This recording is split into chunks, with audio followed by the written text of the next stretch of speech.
So hey, what is going on, everyone? It's me, Mr. Mario, and who do I have with me here? It's Paranoid Coder. What's up, man? Oh, not a whole lot. Just enjoying this free water, all that stuff. Free water. Free water. Free water. Free water. Were you gonna say what Joseph Urban says, and you're Yeah. like, wait a minute, not in the first minute of the podcast? I had to finally unfollow him. He's so great, but he speaks about free water so much that it's like drilled into me forever. As soon as someone says it, it's just like, oh.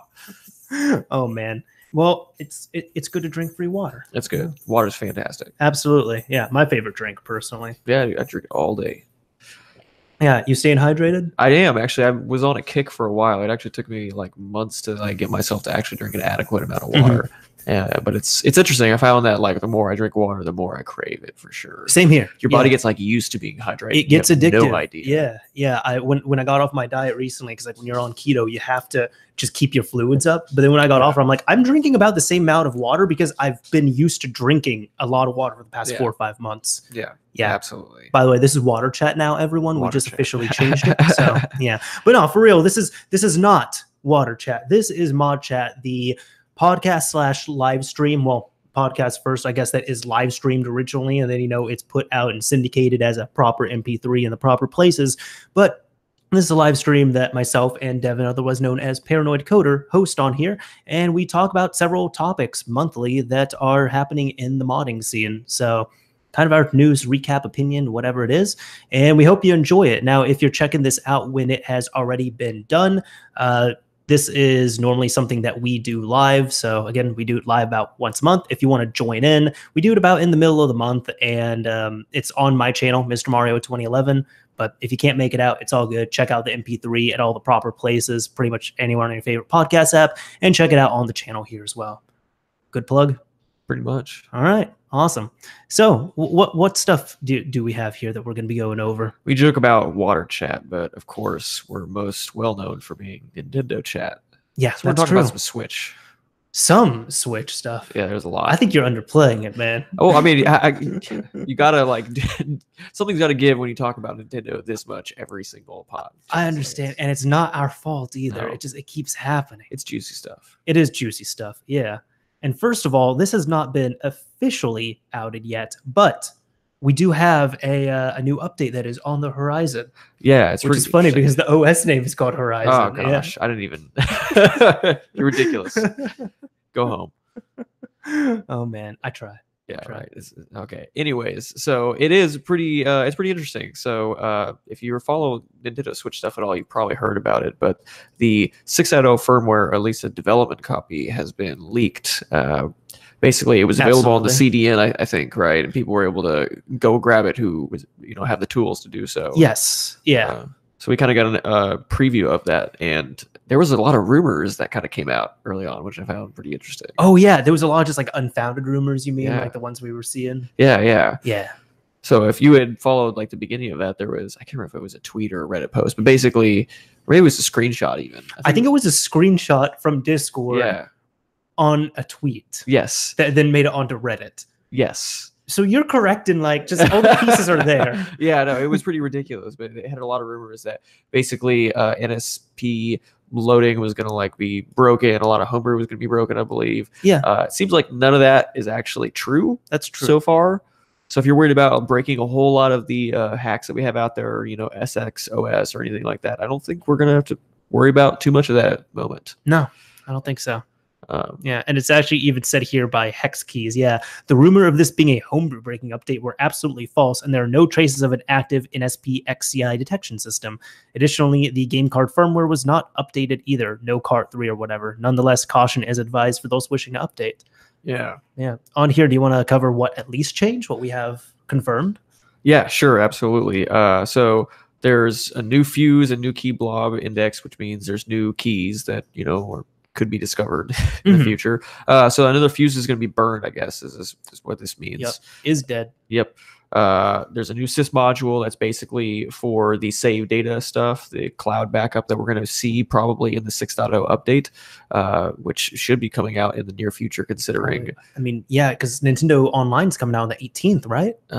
Is that the exact date? I'm not really sure. I think September 18th. Yeah, and it's the 12th right now. Yeah. So. Mid-late September is what I remember. So it's got to be soon. So we do have evidence of that, which is good. So that's going to be on the way, hopefully, when 6.0 drops. There's more telemetry, which basically means that they're going to be sending more information over. Better get that GDPR shit ready. Yeah, right. New error report entries for tracking PCIe devices and connection test URL or redirection. So PCIe devices, that would be like some of the hardware that's in there. I was almost wondering if they're looking for like emulation of some kind, or perhaps wouldn't like surprise me, some kind of modded console or something like that. So that's pretty interesting. It seems like they're actually kind of getting ahead of the curve there. Just a bit, maybe, possibly. You know, I have no idea if some of the mod chips that we've seen that have come out, the internal mod chips, would fall under that, but I don't think so. I don't believe so. I don't know for sure, but it looks like they're trying to look for actual modded hardware of some kind, because I think even emulation could solve that if done correct. I would say so. So I don't know, but it's pretty interesting. They're really cracking down. We've seen them do a lot of really preemptive stuff for the Switch, and so it's not stopping with software. It's even going into the hardware realm. This introduced the concept of e-licenses in Nintendo's online service. I'm guessing NIM. Do you know what that means? I couldn't actually figure that out. I don't actually. Yeah, maybe someone in the comments would be able to. Assist, but yeah, it says paid online, so I'm guessing it has something to do with Nintendo's online functionality, especially with it being an e-license. New domain for online air collection, dragons. That's an interesting thing. If I'm not really sure what that relates to specifically. New domain. Is that like a .dragons URL? I would assume so, yes. Or something like that. Yeah, based on that. Interesting. But small Mariko related changes. Max 77812 DRAM is a thing now, so we're going to see some kind of new RAM perhaps that would support it. This firmware would support, which I don't think we've seen any Mariko. How would you say that? Mariko, I guess. Mariko. Yeah, that's how I would say it. We haven't seen any Mariko in the wild, right? We've only just the new Switches, the ones with the new eye patches that we talked about last episode. Those are not Mariko, right? But they are new revisions. But we've heard about them for like several months now. Yes, we have, because they've been scraping it out of the firmware updates. It's interesting. So they're really gearing up for that. I imagine that is probably going to be a lockdown console at this point. I guess we'll see. Yeah, because apparently, like, the new eye patch Switches seem to be there's warm boots work on them, but not cold boots, of course. So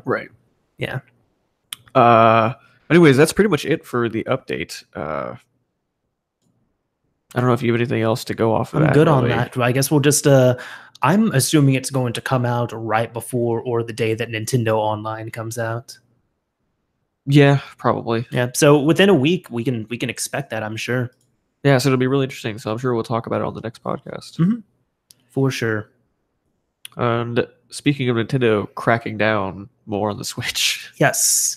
So there has been essentially, now you have full CDN bans on the system. So we had discussed this before, but as you remember, with if your Switch got banned for playing homebrew or pirated content, what have you, you couldn't access the eShop itself. You couldn't play online.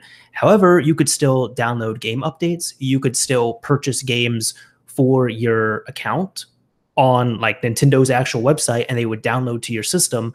And you could also download your titles and such through external downloaders like EX Shop and all that other stuff. Now it seems that it is a full ban. So to my understanding on that, you can't play online, you can't access the eShop, of course, but you can't download updates or any of that stuff either. So they're just saying, we don't want you on the network at all. Right. Yeah, which that's not, I mean, the fact that people were able to download updates and all that stuff before, that was the oddity. Like, I normally see full bans like this on other systems. So I would say that Nintendo is now doing the normal thing, and what they were doing before was not normal at all. Now, I hadn't actually kept up with this, but I didn't even think it lasted that long. I saw some comments like 18 days or 16 days or something like that. Oh, you're talking about I ended up linking this, but you're talking about like the public cert? Yeah, maybe. Yeah. No, I guess that was more for what is it? That was for checking the new firmware versions and all that, because they were needing that. Yeah, I know. I ended up at least on here. I didn't show it on screen because it's essentially turned into a completely different thread. But yeah, I wanted to focus more on the actual full CDN ban itself. So well, like you said, I mean, it's amazing that this kind of thing could be done in the first place at all. So yeah, I'm not terribly surprised. So yeah, I don't know. Nintendo is not slowing down. It's pretty surprising that they're actually keeping up with a lot of this stuff. Yep, they're moving really fast, and I would not expect them to slow down anytime soon. Same. Yeah. Now, speaking, I'm going to move this up a little bit because I don't know if you got the update on here. Sure. Yeah, I kind of wanted to talk about this. But speaking of bans and such, Devin, you and I have been talking about this, as well as I'll even shout out here, MVG. Like, we've all been in chats talking about this here. But speaking of bans, not so much on the Switch, but kind of Switch and modding related. Yes, definitely. The past, I would say, 48 hours, there's been SXOS videos that have been getting struck off YouTube by Nintendo. Now, do you think are you sure it's only been like the last 48 hours? That's at least what I've observed. Yeah. I didn't notice it until last night or the night, like when I first messaged you all. Right. I think it was last night that I had noticed. And then it was today I was seeing more reports of it. Right. Yeah. So I ended up, let me even see here at least. I'll kind of bring this up if I can. Maybe there we go. So in regards to this, at least, I guess for once I'm actually citing myself, which I had joked about this before. But no, on here, I ended up finding this. This was, yesterday at about 11 a.m. I was saying, just found this now, but looks like a SXOS review by Dark Flare got struck down. So Dark Flare Games on YouTube. He was the first person I noticed, at least. And if you ended up like, this is the screenshot there, but if you click on that video, it was a SXOS review. And it says that video is no longer available due to a copyright claim by Nintendo. It straight up says that right there. And this has been odd to me, not because I wasn't expecting this to happen. I was honestly expecting something like this to occur. Sure. But historically, things like this would either get a community guideline strike, which is what I had dealt with before, right, with 3DS flashcard related stuff years ago. Or they would get a copyright strike from the Belgian Anti-Piracy Federation, because BAF, or the Belgian Anti-Piracy Federation, they were the ones who would act on Nintendo's behalf to do all of that. This is straight up Nintendo. Yeah, it's pretty interesting. I don't know if it's better or worse necessarily. It's just definitely a weird observation. I guess they're straight up putting their name on there. Yeah. So you see, they're not fucking around. It is Nintendo who's taking that stuff down. I'll even put this up here as well too. But I know XEX Solutions, he had posted about this. Let me see. Because he was the other person. I spoke with him a little bit in regards to this here. But he also has a screenshot, which I will zoom in on there. But he had, set up and install SX Pro on Nintendo Switch. Reason, copyright takedown request removed by Nintendo on September 11th. Right. Yeah. Now, there is still quite a lot of SXOS related content on YouTube. So if you, this isn't saying that all of it is banned off of there. And they've been very selective about it too. I think Tech James was the other person I found who had his SXOS video taken down.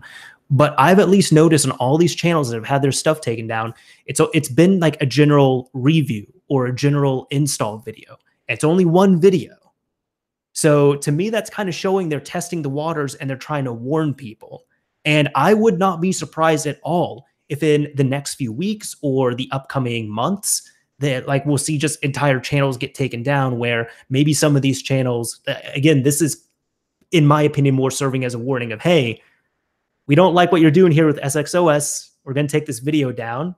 Do you get the message? Right. And maybe in like a couple months, Nintendo will come back and be all like, they're still uploading SXOS stuff. So we're going to put in a copyright dispute or a copyright claim for every single SXOS video. Well, and I guess you mentioned this as a warning. You know, I think most people know this, but if you get 3 videos taken down for strikes, you're done for, right? Your channel's gone. I mean, it could happen all at once, right? Yes. So this could be them actually, like you said, playing nice a little bit. Like, we're not going to screw over everyone, and we're not going to ruin people's entire channels all at once. Yeah. So. I am personally, because the experience I've had with this has been, it was directly through YouTube and it was their community guidelines stuff. And I remember it was very specific things like my first strike, I had 3 videos removed, and they were all 3DS flashcard related. My second strike, I had 1 video removed, and it was a downgrade video using a flash card. So that was happening. And I remember even, but they didn't take down any of the homebrew related stuff, like the true related homebrew stuff. And this is again through YouTube, but I feel like there was a Nintendo push there, but I can't prove that. Right. Either way, though, friend of the show, Modbot or Dopesoner 930, he ended up getting some strikes a few months after I dealt with all this stuff. I know other people who dealt with strikes with the Gateway 3DS stuff as well. And with Dopesoner, it wasn't necessarily Gateway. It was 3DS flashcard demos that were, it was DS flashcards that were being shown on the 3DS, and those things got taken down. So to me, it was very clear that it was 3DS and flashcard that were flagging that whole thing. So my warning to content creators, I'm just going to say, I'm not trying to put this out like trying to get competition out there, because look at my channel, I don't do any SXOS related content. Right. Anytime I mention SXOS, it's on here and it's newsworthy. I'm not doing tutorials, I'm not doing demos, I'm not doing any of that. So I don't have any reason to boot other people or like open up the competition for myself. But I'm just saying, if you're a content creator, you're working on that stuff, this is a warning. I'm telling you all, I would recommend taking the videos off your channel, the SXOS ones, if you don't want to get in trouble. That's going to be my recommendation. If you want to take it or leave it, that's totally up to you. I agree. It's probably just a matter of time at this point. Yeah. I mean, this more blatant copyright takedown combined with just their general attitude towards the Switch, I don't think it's worth even the risk, especially with how serious and how quickly a channel can get taken down. So I would agree. You definitely have been around for a while and you experienced it, because I think you got 2 strikes too. I did. So that's close right there. And that's not that much content, right? 2 videos is nothing to get your whole entire channel taken 4 down. videos, because the first strike, it was generous. The first strike, they took down 3 videos. Wow. Yeah, because sometimes they can include multiple videos. Okay, interesting. So yeah, possible that you could, depending on how it plays out, you could be knocked out very quickly before you even know it. Yeah, I also wanted to say as well too, Dark Flare actually just got back with me, because I followed him on Twitter. I DM'd him earlier today. He literally 1 minute ago, he just ended up DMing me back. And I was asking about this. Now he was saying, yeah, I didn't see the message request until now. It was by the BAF and a 3-month strike. And looking at it, he ended up showing me a screenshot here. The claimant is Nintendo, but the actual email is a BAF related email. It says it was manually detected and the video was taken down from that. And that was on the 10th. Is that the Belgian anti-piracy group? Yes. Interesting. So it seems like they're still acting on Nintendo's behalf, but now they're putting Nintendo. They're not saying it's been taken down by BAF. That's very interesting. Yeah. So same exact people behind it, but just same team at least. Yeah, because that's who Nintendo would go through. Right. Yeah. Which, as a content creator, I mean, I don't know, maybe this is kind of weird, but I think I would prefer that if I am going to get a strike or a copyright claim, I would prefer it to come from Nintendo if it was, instead of like being kind of like confusing, especially if you didn't know, right? This Belgian anti-piracy group, it's just like, who is this? And you have to like look into it. Of course. So it actually saying Nintendo, I don't know. I think I would kind of prefer that. Well, it is kind of spooky. Spooky. Yeah. But and by the way, I know this was several minutes ago, but I was really getting into this topic here. But I just want to say, Brennan, thank you so much for the $2 donation. He said, cheers to both of you. Have a good stream. Yeah. I saw that come in and I was like, by the time I saw it, I was like, it's too late. I have to go through SXOS stuff before I mention it. You were in the middle of something too. I was. Yeah. I noticed that. And I apologize for not grabbing it. But yes, much appreciated. It's awesome. It's all good. Yeah. Anyways, that's my spiel on it all. That's my spiel. So good luck, everyone. Please be safe. Good luck. Yeah. That's what I'm telling people. Be responsible. So, hey. With your content. Yeah, in general, I mean, you even mentioned quite a while ago that you were planning on not doing content at all. Yep, because I knew that something like that, well, because it was dual-sided. One of them was I was like, yeah, I don't really want to support the product outright like this. And at the same time, I know some shit like this is going to happen. Yeah. Wise words from Mr. Mario. User experience. All right. Well, shall we move on to other, I guess, SX related things? Absolutely. Now we're going to talk about SX itself. Yeah, we're going to like bring a little bit more positivity into this. So with update 1.6, which is not the current update. It is not by any means, and but we'll talk about that. right. I guess. Introduced with update 1.6. They introduced a couple of things, but their kind of main headline feature was this stealth mode. Stealth mode. Now, essentially, it was enabled by default. Basically, they're advocating use this if at all possible. Do not enable it unless your account is already banned, and we still don't know why you would enable it or disable it. But yeah, anyways, it essentially, I guess, prevents a lot of the telemetry from being able to be sent over. I'm guessing it either blocks ports or just blocks those sys modules or whatever from running. I believe what I had seen externally from this article here was that it redirects pretty much all that traffic just to a whole of localhost. Gotcha. So it just goes nowhere. Maybe like a DNS or something like that of some kind. Yeah, I'm not too surprised. I don't know if anything else. I'm sure something is available in the homebrew scene, but do you know of anything else that this might have been ripped off from or has been replaced by? I don't know of that. I know people were pretty easy to guess and kind of show what it was, where it was that localhost type thing. One thing I found interesting, this is more the chatter that I saw on Twitter, but many people were actually theorizing that this could actually still get you banned, because the thing is, it's sending all of your Nintendo telemetry down a localhost hole. But at the same time, you then have to realize Nintendo can look at it and be like, wait, so since the last time you connected, you played the system for 120 hours and you've logged nothing on the back end? That's spooky. We're going to ban you because that's not supposed to happen ever. True. Yeah. Just your lack of telemetry. Exactly. Well, but I mean, but I wonder what happens with the console. Well, maybe someone knows, maybe it's hard to figure out, but I wonder if the console backs up a log of telemetry. So when you're offline, does it back that up and reconnect and send it off? No, it does do that. It does? It does. Yes. Okay. Yep. That is how people, if they were staying offline in airplane mode and they were getting crashes of homebrew when they connected back online, soon after that, they would get banned. Right. Because it just sends that air log back over. It's easy enough to do. It probably, takes up hardly any data. Yeah. So yeah, I mean, it's probably not foolproof, but it is pretty interesting. They got one more thing that they actually made themselves, I guess. Yeah, exactly. They're saying here they added support for 32 gig XCI files, and I mean that's really about it. That's what's going to be mentioned on there. Yeah. So, which apparently is mainly Dragon Quest Heroes 1 and 2 right now. They making these big ass games. Yes. Yeah. Big ass games. These big ass games. Oh man. So yeah. So Devin, why is it that 1.6 is what we talked about and 1.9 is now the new hotness in SXOS world? To be honest, I forgot what happened in each update. In short, in 1 week there was 3 updates. Yeah. What? There was a lot of stuff broke, and then there was another update where other stuff was broke. I think what happened, if I remember correctly, and I'm just gonna have to. I know I'm theorizing a little bit here, but I'm just looking at this on my end. But as I remember, 1.7 added, let's see here. Yeah, 1.7 added 6.0 firmware compatibility, but it didn't work properly. So then 1.8 was supposed to fix that. And apparently it still had some issues. With the web apps. Just not as many issues, right. Yeah. And then 1.9 ended up coming out. And at that point, Executor was just like, you know what? We've asked people to update this shit 3 times in a week. You know what? We're adding auto update on here. Yep. So now you don't have to take your SD card out of your Switch, pop it in, transfer over the boot file. It's pretty impressive. So there's an OTA system built into the menu. I haven't tested that myself, but I guess it just uses the Wi-Fi connection based off of the configuration that you already have in your Switch.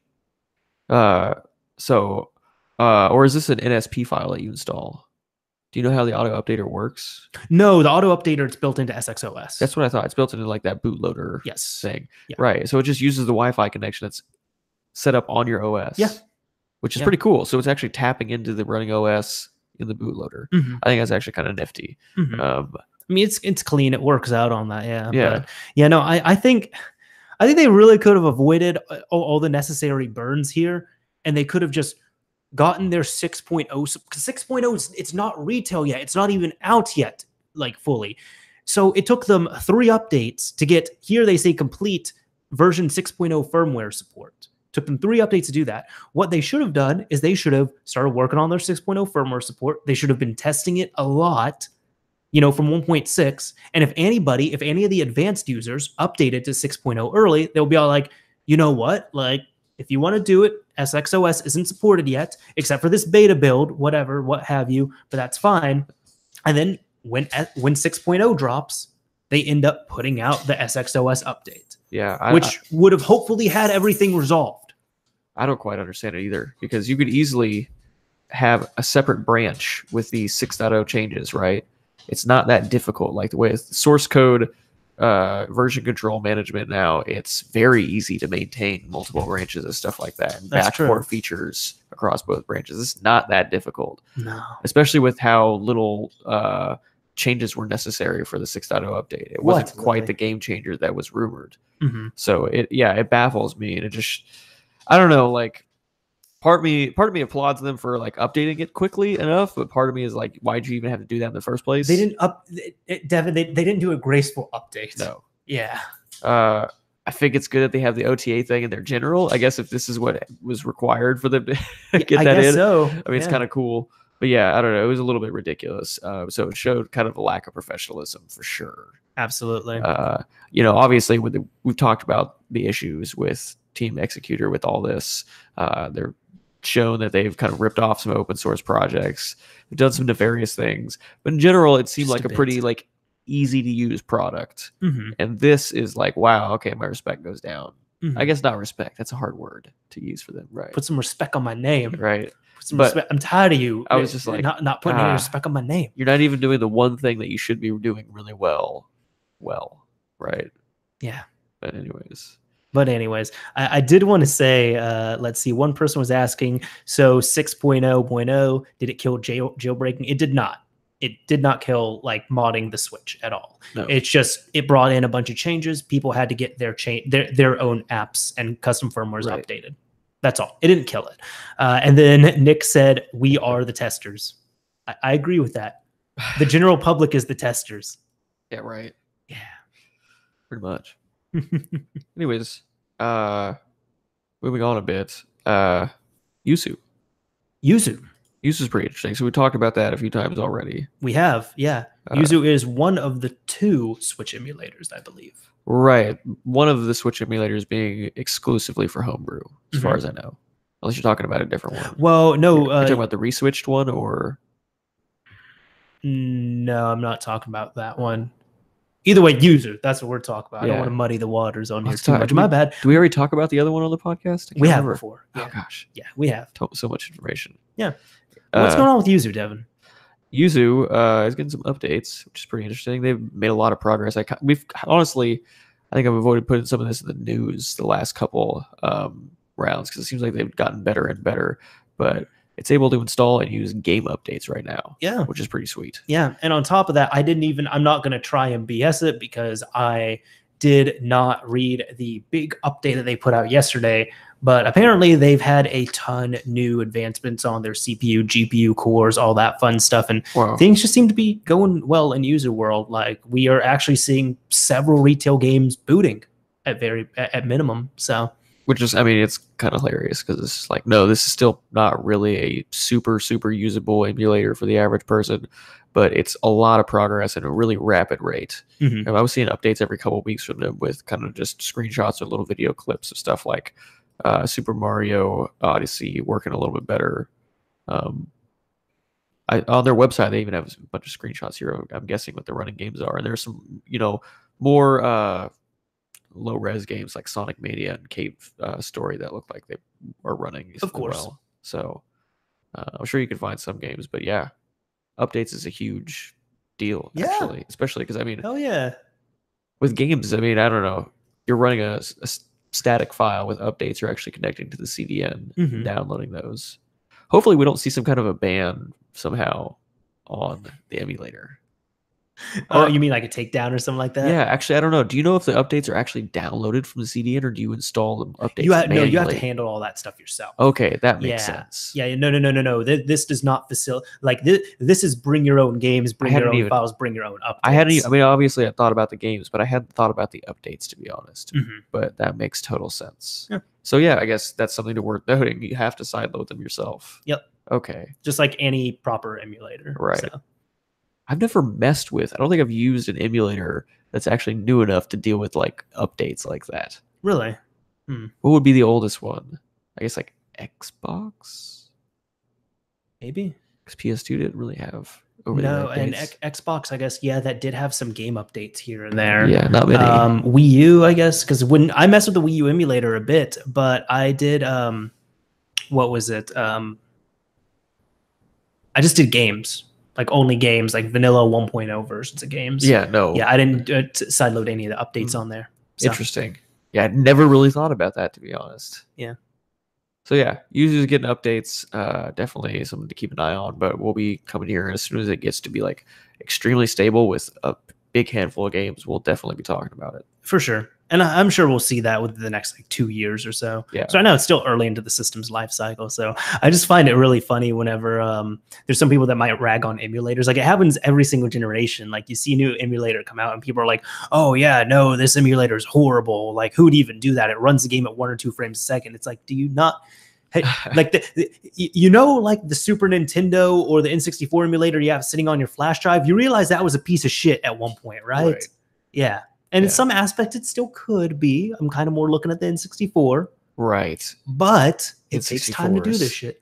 Well, N64 focuses per game. That's why the super popular games play amazingly well. And the games that aren't very well known but aren't demanding at all don't run. Even still, my Pi 3, like Mario Kart doesn't go super well. Oh, no. You don't play N64 on the Pi. But PlayStation games, I played several that actually run really, really well. Yeah. PlayStation 1 games. So I don't know that, but it's just, I don't know. N64 emulators are always weird. Right. But continuing some development-oriented things.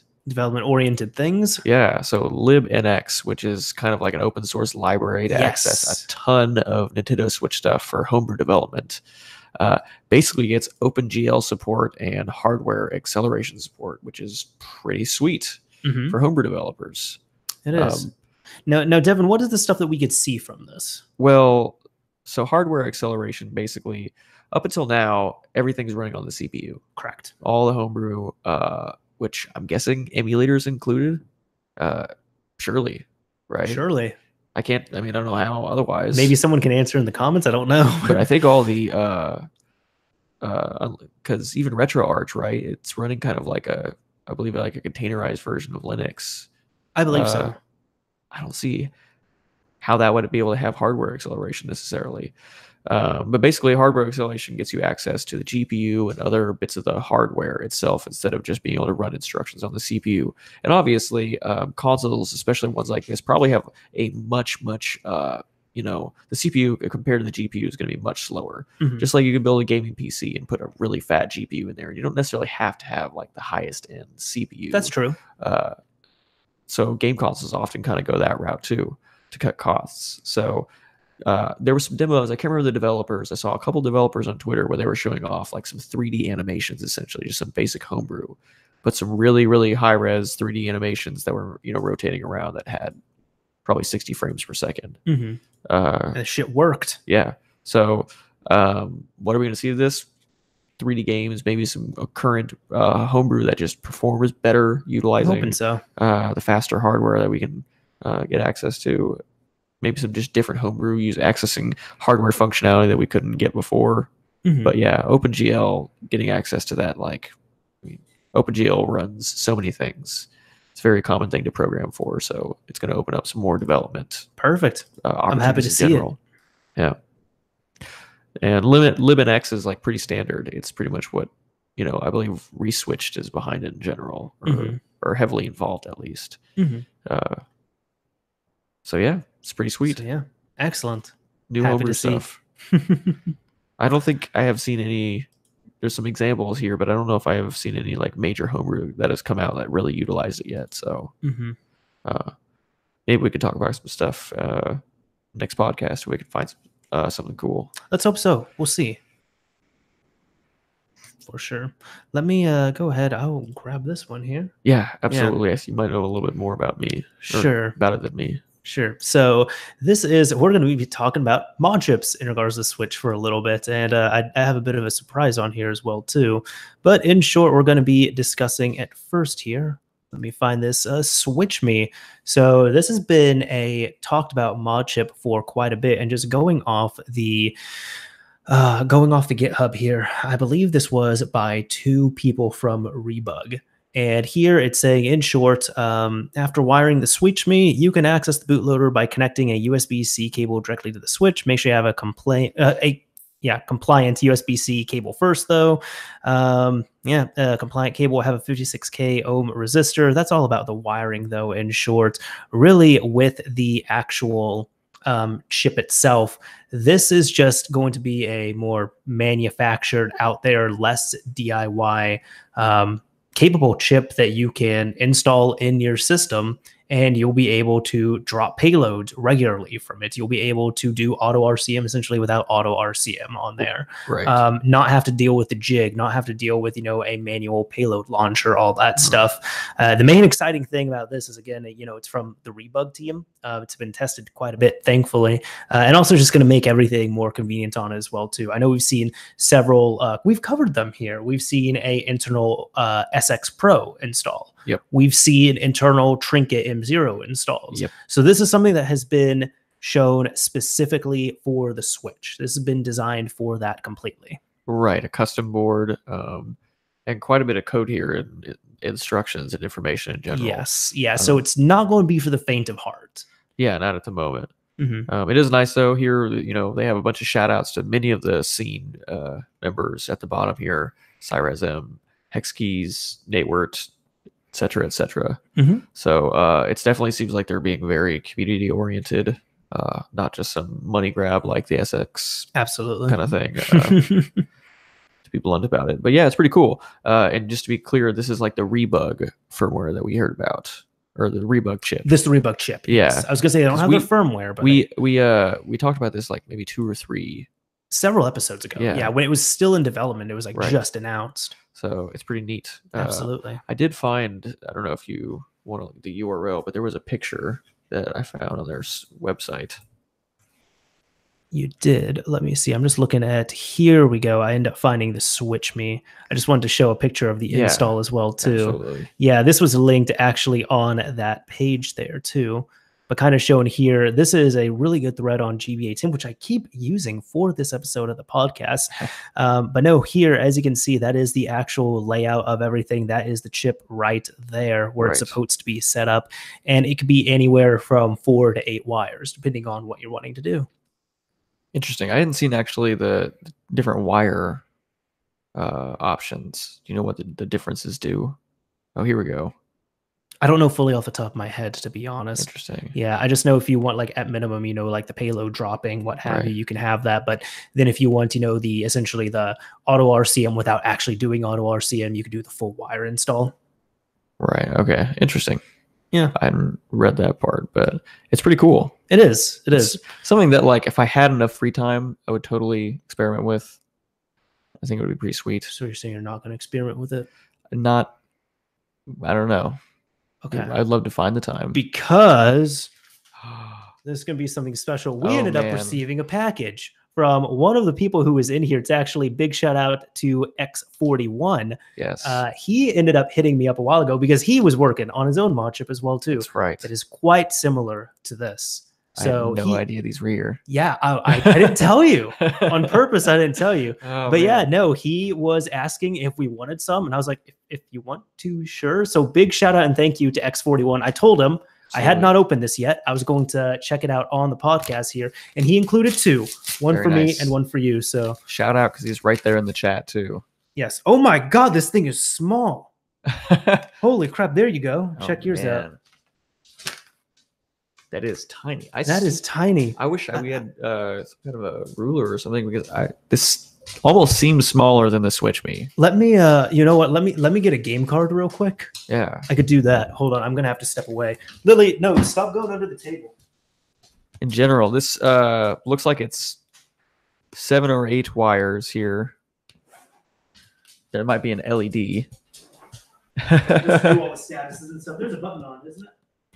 Is it a button? No, there's no button. I think it's just an LED that's on one of the pads. X41 is in the chat right now, and he might be able to shed a little bit of light on it. Did you get any general instructions from him? I didn't yet. I'm going to need to get instructions from him on how to actually do it's this. pretty cool. Are you able to show the chat at all? Did you put it in front of the camera? I'm going to try to. Yes. I'm going to keep this inside here for now. Okay, it's all good. I'll sacrifice mine. Okay. So I really you already like knee deep into it. So yes, that's true. Okay, so dude, just look at this. Wow. Yeah. This is what? That's like a micro SD card size, maybe. Pretty. I think a micro SD card would be smaller. I would say this is maybe. Would that be like a third of the chip, maybe? Like of the game card? That's the game card, yeah. Yeah. Wow. It's pretty intense. Yep. So he's saying here, yeah, I tried to make it as tiny as possible to fit anywhere on the Switch. So let me see. I'm gonna really small. I'm gonna try and show this on the stream here. All right, let me see. Okay, so I'm showing this. This is my game card. This is the actual chip itself. Let me see. This is showing up. Yeah, it's pretty good. It is? Yeah. Okay, cool. Yeah. Like that is essentially all it is. It's tiny. Now there are, so it looks like there's 7 available pads here, so up to 7 wires to get this thing hooked up. I can definitely believe it. It's incredibly thin as well, so I don't think you're gonna have issues with a bulge or anything like this. Yeah, no button. It's an APA 102 RGB LED. Okay, awesome. Just to show the different statuses, the cycles, and everything. Hey, Lily. This thing is cool. Seriously. Good job on this, dude. This is awesome. What's up, Pod Dog? Yeah, this is very cool. Yeah. If we can get some instructions on it, and definitely if I get a little bit of free time, it's going to be super tense. Especially considering we had just talked about our annoyance with the auto RCM stuff. Yes. Yeah. Yeah. So we have recommended on the podcast, don't do auto RCM. What do? We do auto RCM, and then we felt the effects of it. Our switches are fine. Yeah. But in short, I thought mine was dead. And then I hit you up about it, and I was like, this is how I fixed it. And then you had the exact same shit happen. Yeah, I didn't take it off immediately, but yeah, I went to go power on the Switch, and it didn't turn on. The SX logo didn't come up, nothing. I couldn't get it to boot up normally. So I was like, okay, it's probably just a little dead. I haven't used it for a few days. So then I plug it in for like a few minutes, went to go use it. Didn't work. Nothing happened. Then I charged up the SX with my other Switch because I figured maybe it's dead. Still plugged it in, didn't work. Long story short, I charged it for overnight and everything worked at that point. But it's like at that point, it's just like, this is a few too many like attempts here. Yep. Like didn't really sit well with me. I don't think there was anything wrong. Also, since it's your secondary Switch, like same with me, it's like we don't use them on a daily basis. So absolutely. Yeah. Yeah. I try to keep it charged up, but it happens. Yeah, it definitely happens. Yeah. I was going to say as well, Kiwi was asking on here, shout out Kiwi, but is it auto RCM too? And I know X41 said yes. Now X41, you can correct me if I'm wrong on here, but I believe he was saying that it's pretty much when you wire this up, you can get the same functionality of auto RCM without actually doing auto RCM. Yeah, absolutely. Yeah. Now, do you know if you have to still power it on, and maybe X41, which he actually says the full install is 7 wires, but there's a row of pads on the far left side for mods and stuff. I do. Oh, holy shit. Yeah, those are really small pads. They are really small pads. They're very small pads. If you saw the pads in the video, they're like a tenth of the size. Almost. Yeah. Holy cow. Yep. And he's saying it's completely open source. Yeah. So dope. So it's extendable if you could actually, micro solder, a little bit of flex, just a bit. That'll help. Cheapest. But yeah, this is pretty sweet. Now I have to get some stuff. Or I have to come over here. We can do it over on you. Do you have a soldering kit? Oh, I have a really nice soldering iron. I thought you did. I've seen you do videos and stuff. So yeah, I need to get one for myself at some point. I got a nice Hako soldering iron. Fucking love it. So he said the hardware design is on his GitHub. The internal trinket ModChip code works with almost no changes. X41, if you want to drop your GitHub URL in here, I'm sure we can put it in the show notes. Absolutely. Yeah. So yeah. This is pretty sweet. Dang. Yeah. Now I got to find the time. I just got to make sure I don't lose this. It's so small. Yeah. Right. I'm afraid to holding it. I'm going to break it. It's tiny and it's so thin. Honestly, I expected something like this to be. It ain't no thick boy. No, it's wild. That's funny enough. That's been the worry on these chips. I believe X41 was dealing with this, and there's been several others who've worked on chips as well for the Switch. And the challenge has been getting them thin enough to the point where you don't have to shave anything down on the console itself. Yeah. Now, X41 says they feel small, but it's actually really just easy to solder. And I would agree. In his honest opinion, though, that's what he said. This stuff with just a bit of flux, these pads aren't too bad. I remember doing cell phone repair on charge ports on Android phones. That was not the funnest thing. Yeah, that doesn't sound fun. This is a decent bit, quite a bit bigger.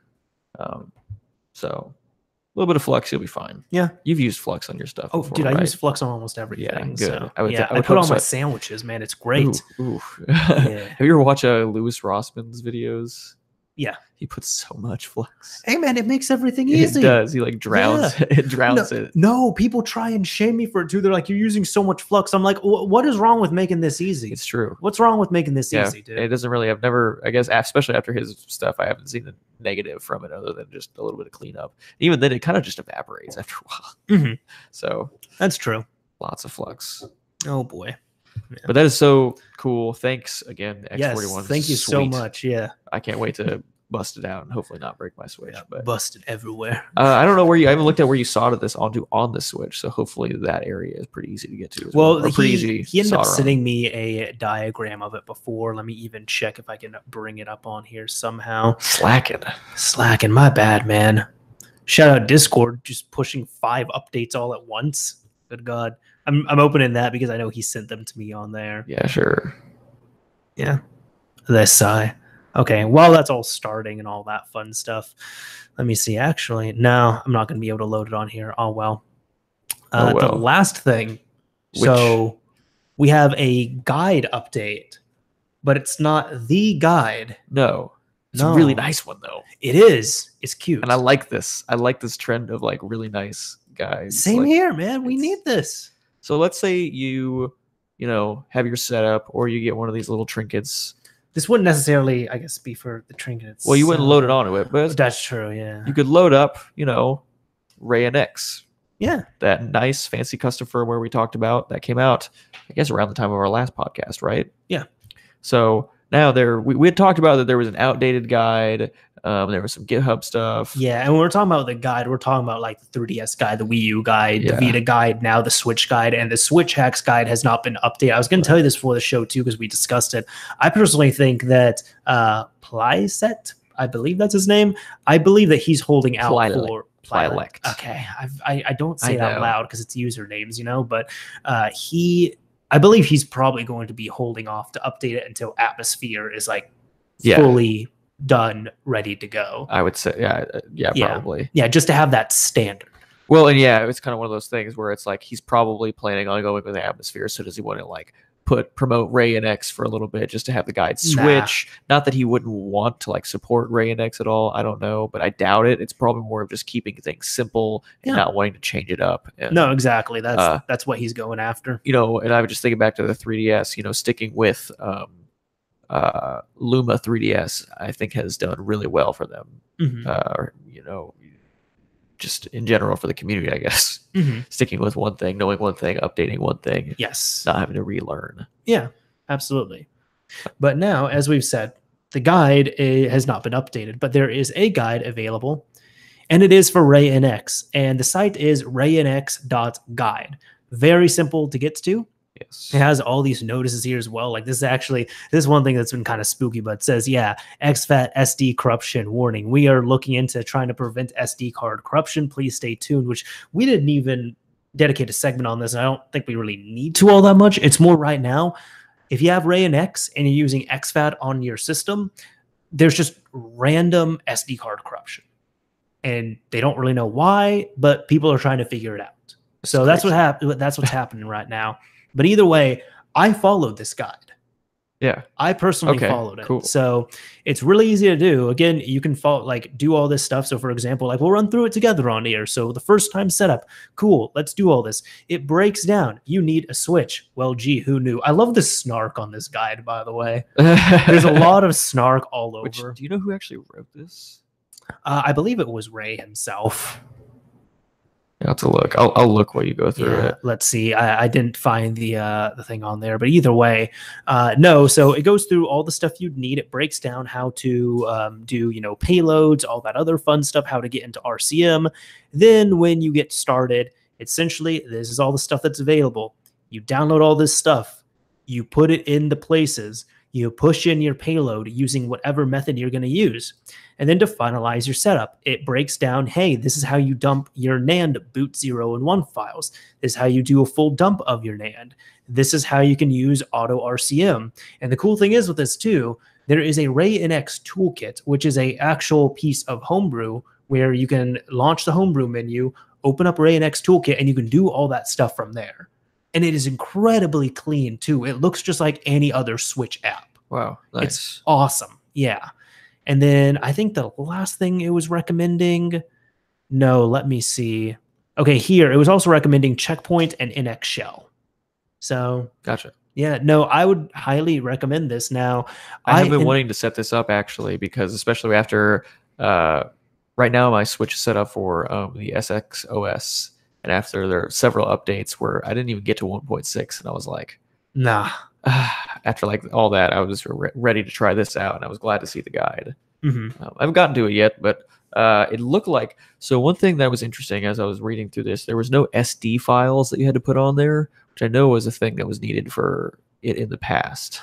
Oh, and that was apparently, I think somebody ended up even answered it in our comments before on that previous episode, but all that stuff, it wasn't necessarily needed. It was just, it made a lot of things easier. And at the time it was, I think it was like the Darth Medio Super Stash. Yeah. And that actually had some files in it that were illegal to redistribute. That's why you had to go to a Discord server to come from there. Gotcha. That's actually been cleaned up now. So it's now Very stuff nice. that's all gravy to distribute. Cool. And that's just packaged in the ReiNX custom firmware. Yeah. Then. One thing I do want to say though, and I don't think they make super clear on here, it does not, ReiNX does not work with FAT32 formatted cards at all. Yeah. It's only exFAT. Yeah. If you follow this entire guide, what will happen is if you follow it and you're on FAT32, you're like the Ray girl will come up, and then the screen will go to black, and then it will go to deep black, and that's it. And you cannot boot the custom firmware at all. It doesn't brick your system. You just can't boot the custom firmware. You get a black screen. That's it, unfortunately. So what you would need to do is get exFAT on there. The easiest way to do it is to update your system, connect it to the internet, put in an exFAT formatted card, and then you download the license to use exFAT, and you're able to use it. However, I had to go through the KIP, like the file system way of doing it. So in short, you need to get a fs.kip file from an update. You need to dump that file, and you could either flash it to your NAND if you want it on your official firmware, or you can patch it into the custom firmware itself. Crazy. And that's super easy to do on ReiNX. You literally take the file, drop it into the file systems folder that is on there. So that way now my system doesn't have the license for exFAT, but I'm able to use my exFAT formatted card on ReiNX. Wow. Yeah, just because what it does is when the firmware boots, it loads in all of the KIP files. So all the file systems that are on your SD card, it loads them in and patches them into the custom firmware on boot right there. Very nice. Yeah, so it was real clean. Wow. Is that all in the guide, or did you have to find No, I had to do that myself, so I can help you with that. Gotcha. Yeah, I had to do that shit my damn self. But everything is available on Google, thankfully. Just look up what you're needing to do, and you can figure it out. Very nice. Yeah. Well, I'm glad you dove into that. I'm definitely going to have to do it because... Yeah, I just wanted to put that out there for anybody that tries it, and they're just like, hey, I'm getting a black screen. It's like, I feel you. Oh, yeah. I feel you. Sure. I'm not trying to drop my mic everywhere, but it almost happened. I can't remember what mine is formatted at right now. I think it's exFAT. Lucky. I think it's exFAT. Lucky. We'll see. Yeah. I'll have to check it out. Should be able to plug it into my computer. I mean, when I first got my Switch, I ended up, what did I do? No, I formatted it and everything. So I had to get rid of all that stuff. Because I just normally format systems when I get them. Gotcha. By the way, as far as I can tell, the guide, I think it was made by Ray. I looked, and there's a donate thing that links to his Patreon. It says if you want to donate, and the fact, like, it doesn't really, I don't know. This is like, I'm a total fan of this custom firmware. I want to donate. How can I do so? It says, thanks. You can donate here. It's not really addressing exactly the person that made it, but I'm pretty sure. Mm-hmm. So. Damn. Yeah, in general, way too loose. Nice looking guide. I'm glad that more guides coming out like it's the cutest guide I've ever seen. Yeah, for sure. Yeah. All right. So maybe out of Nintendo Switch territory. But we're in Nintendo territory. Somewhat, yes. Yeah. Absolutely.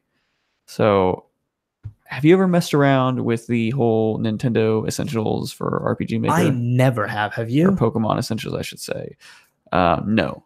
I had wanted to get into it, actually. Oh, man. I thought you were going to tell me, like, oh, I had all this experience with it. I loved it. I was hoping you would say the same thing. No. But back in the day, I played my fair share of Pokemon ROM hacks. And I looked up videos and some tutorials on this stuff. And I was inspired to get into it, but I never really gave it a true shot. And I'm worried that it's going to be more difficult to do so now.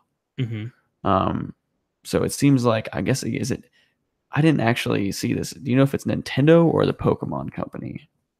It's saying Nintendo has gone after a new target on here. So I don't know who actually ended up pushing it, but I believe it was Nintendo, though. As far as I know, this article here says Nintendo as well. They made I guess a DMCA or a copyright takedown for this Pokemon Essentials on something that's been out for a while. Yeah, this has been out for 11 years and essentially was able to allow users who already paid for RPG Maker, because it's paid for software. They could download this plugin for free essentially and be able to modify Pokemon games. You could move the tiles around, you could edit the text that people said, and that's how I believe most of the ROM hacks were created, because this actually created ROM hacks, right? I believe it helped with that, yeah. Yeah. Or did this only create... Well, actually, I don't know. I think because Pokemon Uranium wasn't a ROM hack. I don't It was not, no. It was an actual application. And that's what... yeah, so fan games specifically, that's what so this actually is not... Yeah, fan this games. was not for ROM hacking. I actually thought that's what this was at first. Yeah, and it was Nintendo of America who did take it down. So this didn't even modify real Pokemon games. No. This was only for creating brand new ones. It just had a lot of assets that looked like it.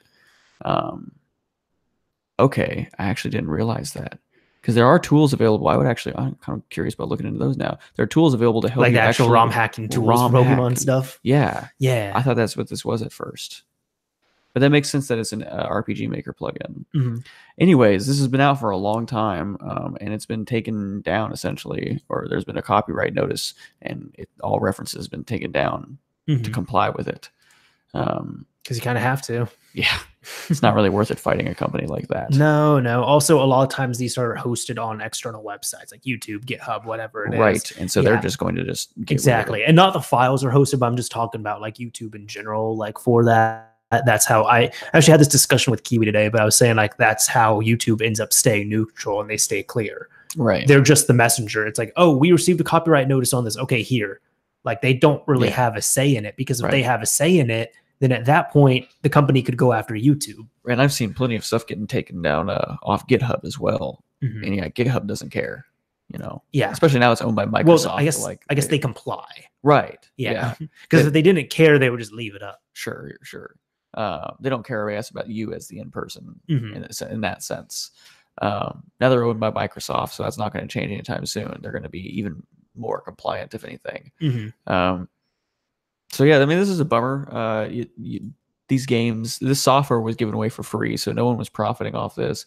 I suppose someone could profit off the compiled software if they wanted to, but you know, I don't know. I don't think this is really hurting the Pokemon market. No, at all. It does say here that Pokemon Uranium was developed by this, and we saw them go after that. Yeah, when it was near its release, and that's what. Well, after it released, like right after. So I guess near, as you're saying, because they didn't announce Pokemon Uranium at all. They knew, the developers knew that this was going to happen, so they put out the game, and then they had to fix some stuff, so they put out an update, and by the time it spread like wildfire. So what ended up happening with that? I remember it was like Nintendo within a few days DMCA'd it. And the developers complied. They stopped developing. They took it down. And they're just like, hey, guys, we can't distribute it. Like, listen very carefully to us. We can't distribute it. Right. Do you catch my drift? Yeah. I'm sure you'll be able to find it for... No, you can find it easily. The developers complied. They stopped developing and they stopped distributing it. Yeah. So... Yep. Which would be hilarious, because at that point, you're just like rushing to get in any last minute bug fixes or anything like that. Exactly. It's crazy. I know, what was it? Halo Online, they had to do that recently where, they stopped development on it, and we covered that before. But recently they did issue a patch, not to update like the game itself, but because it was a like cross-scripting exploit that was available and being used in the game. And so they ended up releasing a small patch for that. And they're like, yeah, guys, we're not supposed to be developing on this, and we're not going to develop on the actual game itself or the mod, but we could not sit here and just let this dangerous exploit be out in the wild. So this is the only thing that we've patched, and it was for purely safety reasons. Right. Not for fixing, not for game additions, nothing like that. So I was not aware of that.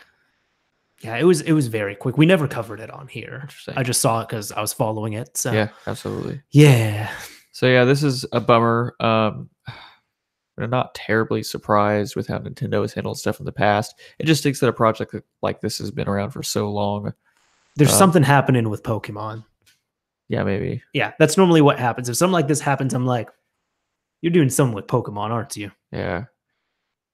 Well, and they are going like a lot more mobile too. Nintendo is spreading out to a lot more consoles, right?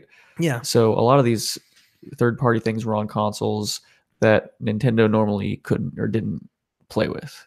Now they're on mobile like quite a bit. Yes. And they're coming out with more Pokemon franchise games. So I don't know, maybe it has something to do with that. They're like, if you're going to be playing on anything, we want you to be playing our stuff.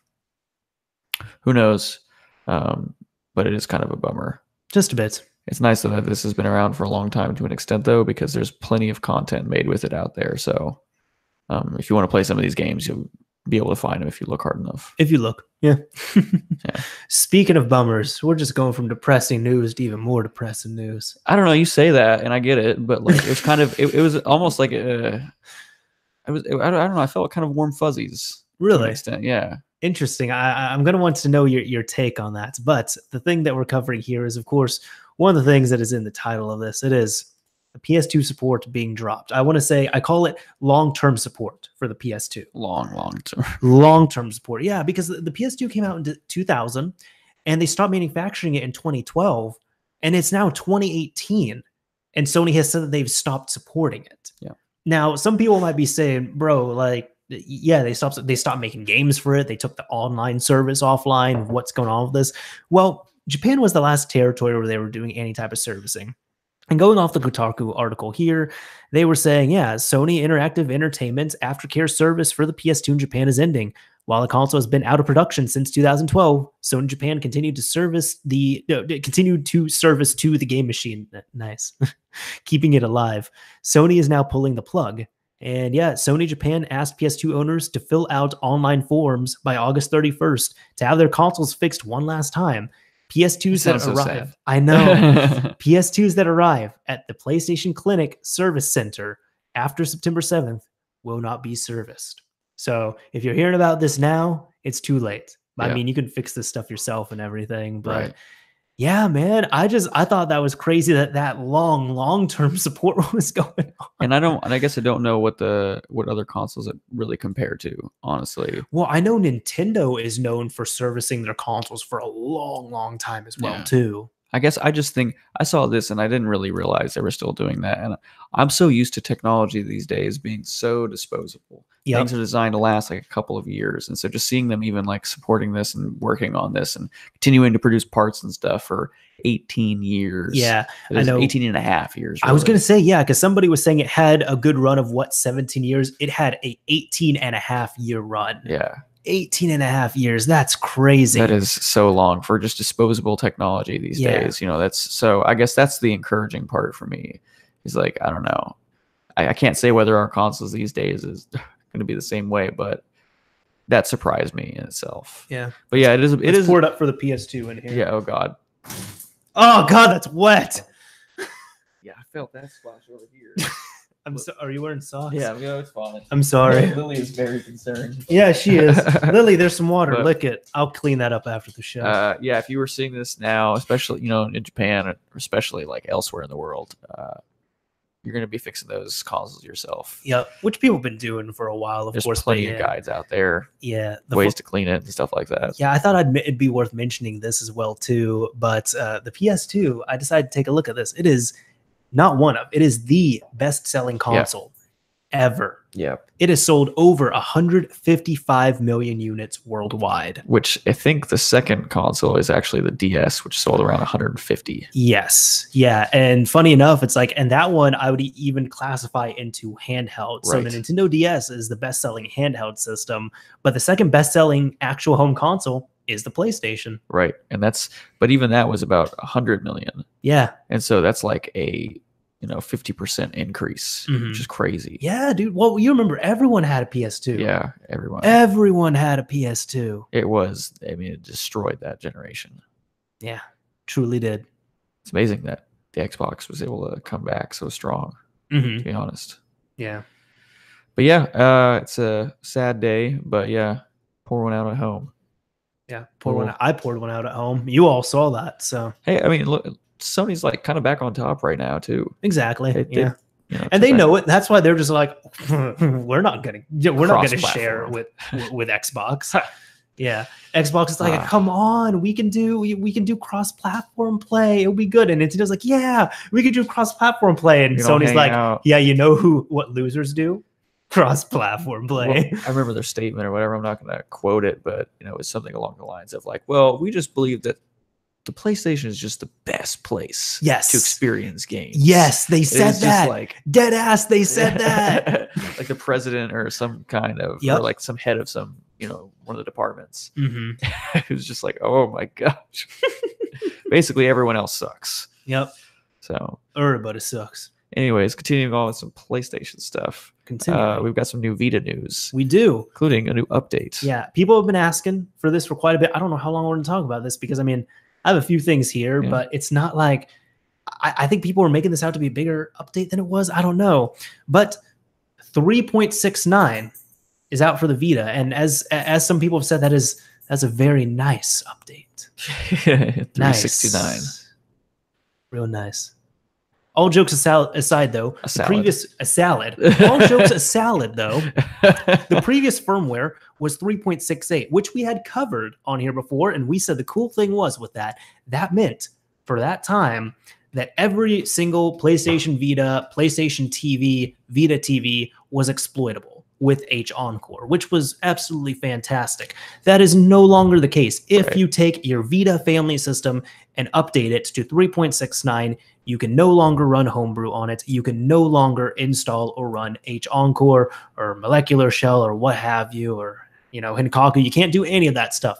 So first off, we're going to say don't update to 3.69. That should be quite obvious. Right. If you have a console that has been modified, don't update it to 3.69. You have version spoofing. So go into your version spoofing settings, change that from 3.68 to 3.69 on Hinkaku, and you'll be good at that point. And PSN spoofing still works with that, thankfully, as long as you're on at least 3.65. So aside from any update or games coming out that require 3.69, which even then is PSN's, I guess not for everything, right? If a game requires 3.69,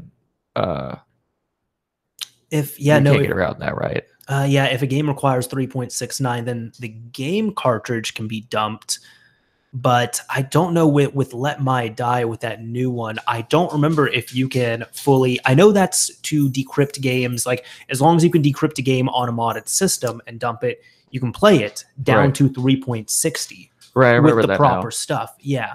But right now, currently with 3.69, that I'm not 100% sure on because I believe Yifan Liu, he had said that the keys had been updated, like keys had not been updated for games. Right. So his take on it, his hot take, which I kind of agree with here, is that Sony on the Vita seems to care more about blocking homebrew than blocking piracy. So if I understand that correctly, then theoretically a 3.69 game should be bypassable and should be fine.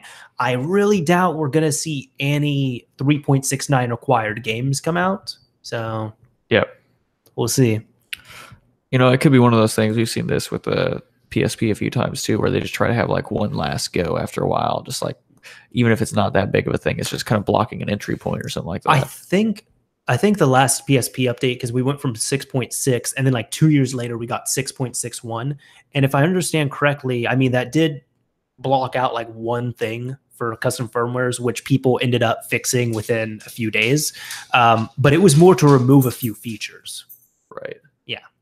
Deprecate a few things that exactly didn't work anymore. Yep. Probably no servers left up for them. Mm-hmm. Anyways, it's pretty interesting. We'll see what happens. For sure. Just kind of answering some things on here too. The last thing we saw actually took quite a while. So, I mean, I wouldn't see anyone, I don't think this is going to come out. An update is going to come out super soon. I don't think there's any word about it. Mm-hmm. Probably not a huge rush. There's probably still plenty of consoles on a low enough firmware. Yeah, if you update your Vita to 3.69, that's your fault. Yeah. Yeah. But no, on here, so El Taco Destroyer is asking, is there a way to prevent 3.69? If you have a modded system, spoof it to 3.69. If you get a download for it, you can go to the top bubbles there and just cancel out or close out or delete the download. So as long as you do that, you should be okay. Disable automatic updating as well too from cross mic. Yes, that is also an important thing. So wish you could do that on the new Nintendo consoles. That would be nice. The thing is, they do it so fast, you know? Yeah, because by the time you're like ready, it's just like your system will update and restart in 3 seconds. It's like, wait, no. Yeah. I haven't done that, thankfully, but it's just like from the update process that I've seen out there. Yep. So, yeah. No, there's been was even one person is recommending I should add an update to add edits to my PS Vita modding video. Can't really do that in like I can't.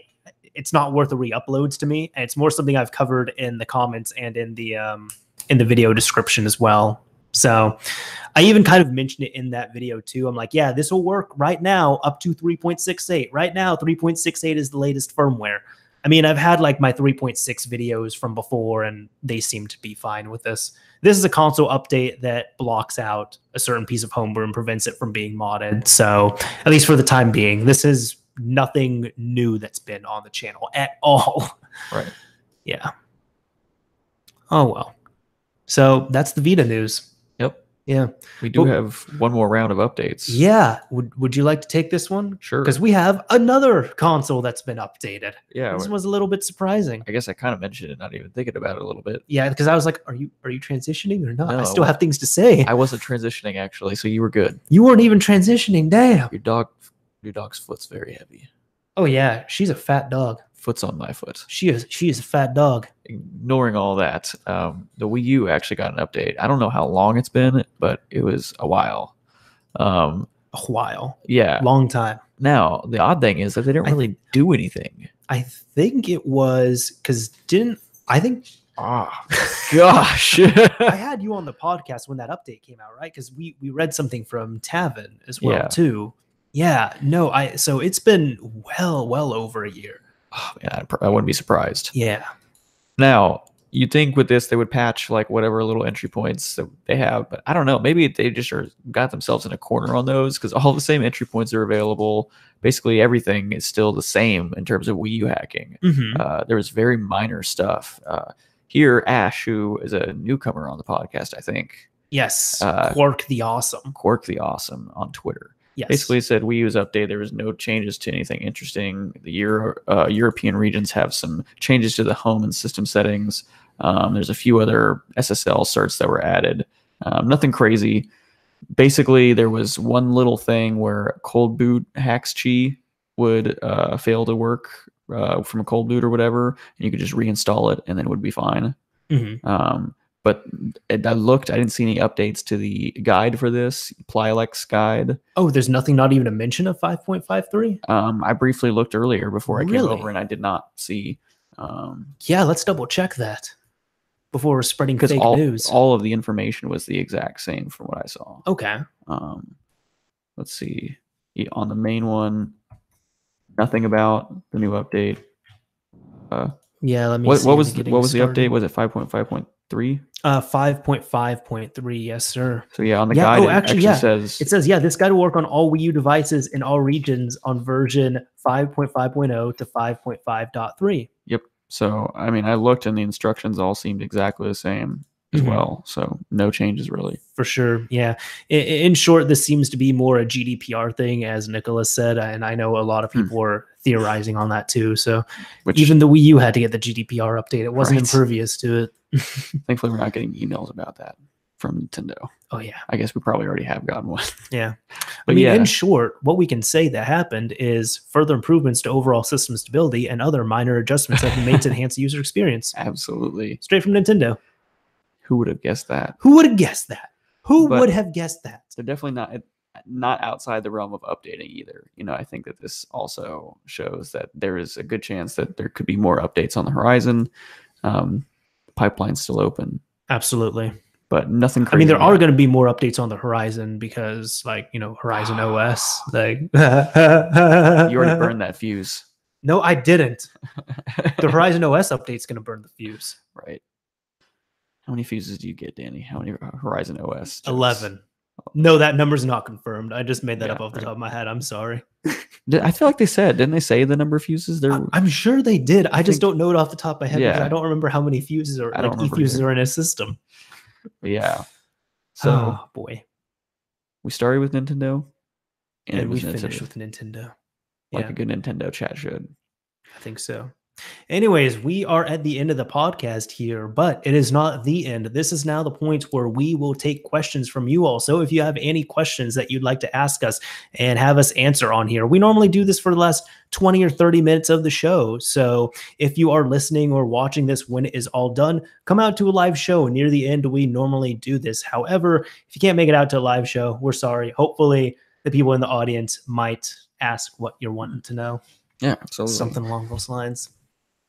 Let's see. Do you have anything on the chat right now? No, not yet. And of course, I mean, there's a delay right now as well, too. Yeah, so absolutely. We're going to have to wait on that stuff. But I was ranting. I mean, in the meantime, I could retell this. I was ranting to Devin about this right before the show.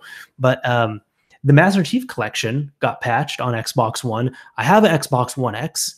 I need to actually use it more so I can make my video on my thoughts on it and such. But they're not positive so far. Because I had this issue where it's like a 73 gigabyte update, right? And before anybody tells me my internet's messed up or something, I have excellent gigabit internet and it is wired in. And this shit took like 3 weeks to download because it would start and Devin, I saw on the dashboard, it was downloading at like 5 meg. Like 5 megabits a second. How big of a download was it? 73 gigs. It got to the point the first 2 weeks because the system, I had to keep it into instant on mode, but it kept stopping the install in the background. So I had to keep the system on, like on for at least a week straight. And all of a sudden last night I was suddenly able to play because last night I decided to download the 15 gigabytes normally. But until then, I had to keep restarting the system, go in, actually resume the download, all that stuff. That it's been unacceptable. And it hasn't been something with my network switch because I've done downloads on other systems just fine. It hasn't been something with the Xbox One overall because I downloaded multiple other games on it of varying sizes just fine. It's just been this update. But I will say I finally played it last night and it's beautiful. Like, I want to play. The original Halo is looking good in 4K. Dude, that's awesome. With of course the HD textures and stuff. So yeah, dude, I'm gonna have to come over and play sometime. Dude, you should, man. You should. Halo you party. Need to. It would be awesome. Yeah, do all the Halos. Maybe bring over a console to mod and knock that out too. Absolutely. I do need to still update my new 3DS, but that was kind of fun getting back into the 3DS. Mm-hmm. Finally updated to ARM9 loader hacks. Everyone. Yes. Wait. No. You mean Boot 9 strap? Oh yeah, Boot 9 strap. Okay. I was like, wait. No. Yeah, I'm that far behind, Danny. I've got one more to go. Real quick, Kiwi Dog actually posted a GitHub link. I did see that, yes. So it looks like Mira, which is the development kit, I believe, for the PS4. They have some milestones posted, and it looks like they're 55% of the way to their 1.1 beta milestone. And congratulations on that. And it says it will include the following things: reloadable, swappable, homebrew enabler, reading and parsing configuration files from the USB file system, file system loading, and file system loading and unloading plugins via USB Linux loader, accessible via RPC to load Linux from USB. It's fucking awesome. Congratulations to the Mira team for that so far. It would be nice to see that. Yeah, and it's pretty interesting. They actually have like several betas mapped out, so it looks like they're really planning ahead and knowing what they're actually going to be releasing. So it's pretty cool to see from them. And I like how they're utilizing the milestones thing on GitHub.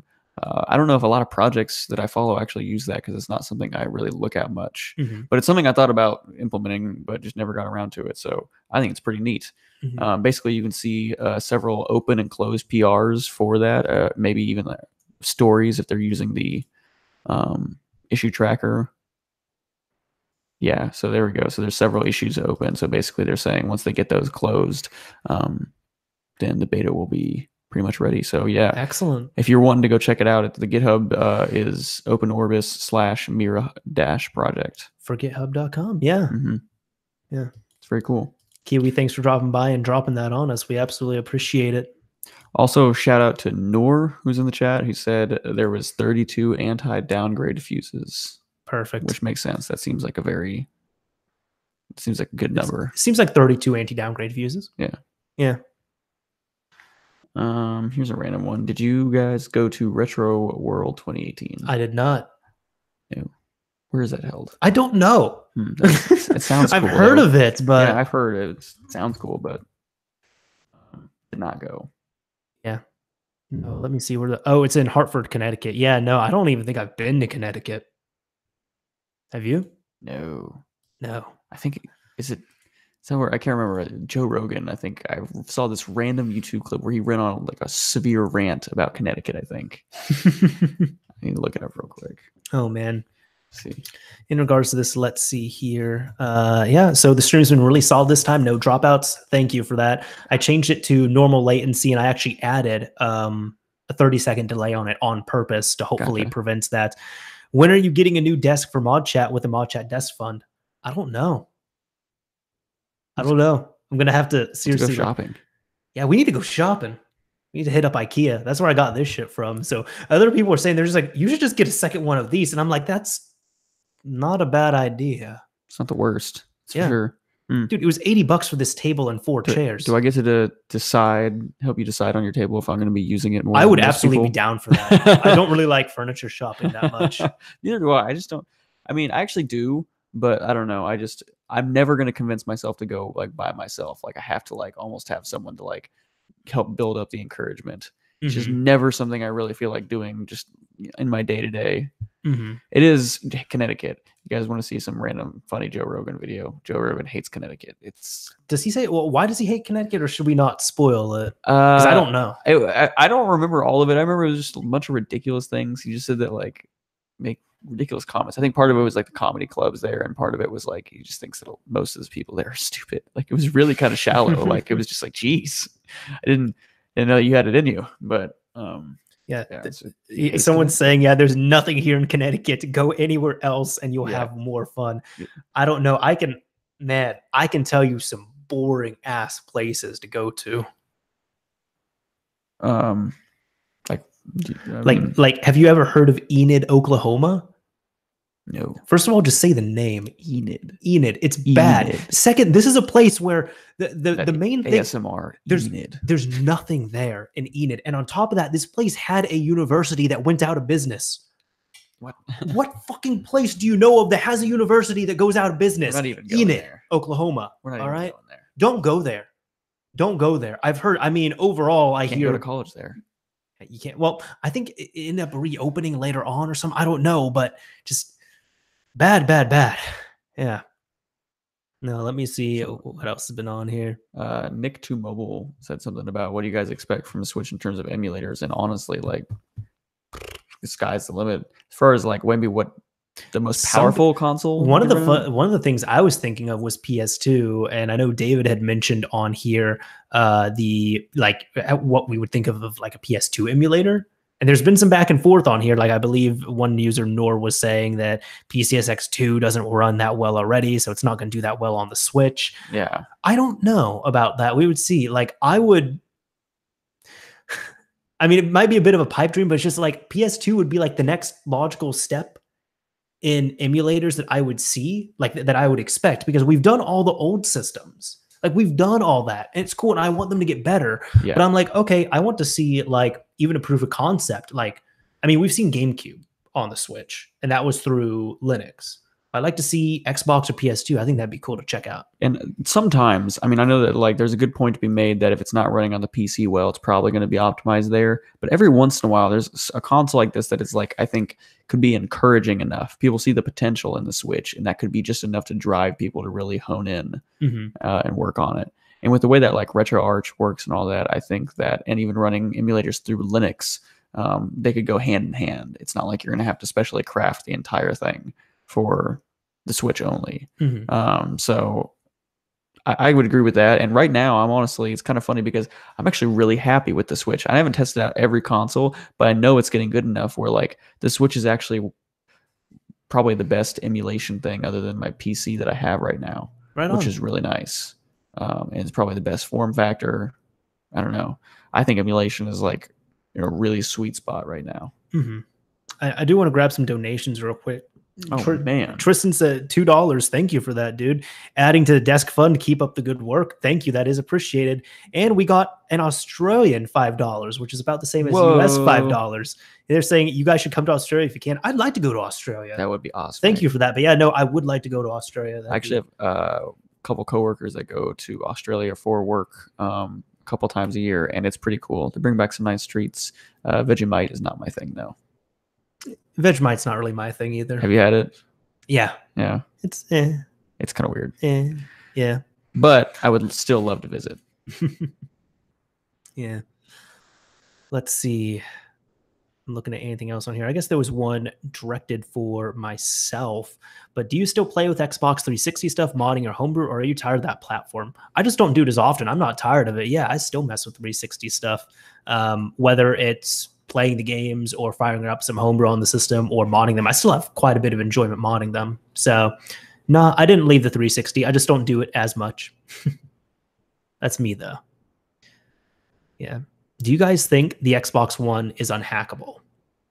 No, nothing's unhackable. I think it can run code, it's exploitable. I think it'd be extremely hard to hack because a lot of people are saying, oh, there's no interest in it. It's like, no, it's been heavily locked down. And on top of that, Microsoft is really sending the men in black after people over anyone who's like doing any major development or has some hardware that they shouldn't. But it's not unhackable. Yeah, I mean, in general, that's rule of thumb. Like if it can run code, it can be hacked. Yeah. But yeah, no way of knowing when. It could actually never get hacked. That doesn't mean it's unhackable. That's true. Yeah, I would say, like, for example, with the I mean, there was a video a long time ago called, like, not a long time, it was like a year or two ago. It was called like 18 years later, the Sega Saturn's DRM was cracked. And it's like people had, so do you know much about the Sega Saturn? No, I mean, I know of it. I played it. I had a friend that actually had one, but I never had one for myself. So in short, to play, and that one's weird because in short, to play a burned disc, you have to have, I mean, there's multiple ways, but the main way is installing a mod chip. If you install a mod chip, it disables piracy protection, but it does not disable region checks. So to bypass the region checking, you have to put in a action replay cartridge. So that's the main way to do it without modifying your games in any way. And a lot of people are thinking, oh, the cartridge slot up top, you could probably make a flash card for that. And this guy, Dr. Abrasive, I know he's done a few tools here and there, but he ended up finding a way to do this. In the back of the Sega Saturn, there is a card slot there where you can put a different type of card in there. It was mainly used for like the VCD card. So you could pop it in. It makes some games that use FMVs look nicer. And you could, of course, play VCDs on your system. Well, he pretty much looked at that and reversed it and was like, we could put data in there. Like I could fully manipulate this. So he developed a solution where he takes a card. He has a firmware that's on it. He can take an SD card, pop ISOs on there, pop it into the back of the Saturn and load ISOs from an SD card using that back port. Fascinating. Yeah, shit like that wasn't discussed. Like it just didn't. There just wasn't the right people on the scene there. Sometimes you just need the right person. Kind of like with the PS3, how everyone was saying you had to do a hardware downgrade for that, and how the Super Slim wasn't possible to run anything. And then Team PS3 Exploit just disproves all of that. Yeah, they're like, here's how you can downgrade and mod your system using only a flash drive, and here's the Super Slim, and you can run some shit on it. Crazy. Yeah, love it. So I did see one over here that was directed at me. And while you do that, let me see if I can. Someone asked me if I was going to get the new iPhone XS Max, which we were actually talking about before the show. So the new iPhones got announced today, and if you guys have seen my video or maybe my Twitter, I haven't seen it yet. I need to see it. Oh, it's fine. I mean, it's just it's a little ranty. It was definitely like my very first completely unscripted thing. I still want to see it. Oh, I mean, by all means. I can't pick up Lily, guys. I'm sorry. But it was one of my actual first unscripted video entirely. I had nothing planned. I had ranted about this several times and actually forgot a couple details, but I was like, whatever, it's fine. But I'm switching to the iPhone. I will be buying the iPhone XS, so the smaller one, which we had talked about. Yeah, we did. I don't know. I have an iPhone 6 Plus right here, which is an older device. But it works and it's good. It works. What you need. And I mean, just thinking about the iPhone XS Max is going to be the same size as this basically. And thinking about using it one-handedly and actually reaching all the way up to this corner, there's no way my hand could do it. So I don't know. I'm not that interested in that much screen, actually. I did use an iPhone X for about 2 weeks, and I really liked it. I thought it was a great size, actually. So, and there was a third iPhone that was announced. I don't know if you had heard of it, the XR. Did I mention that?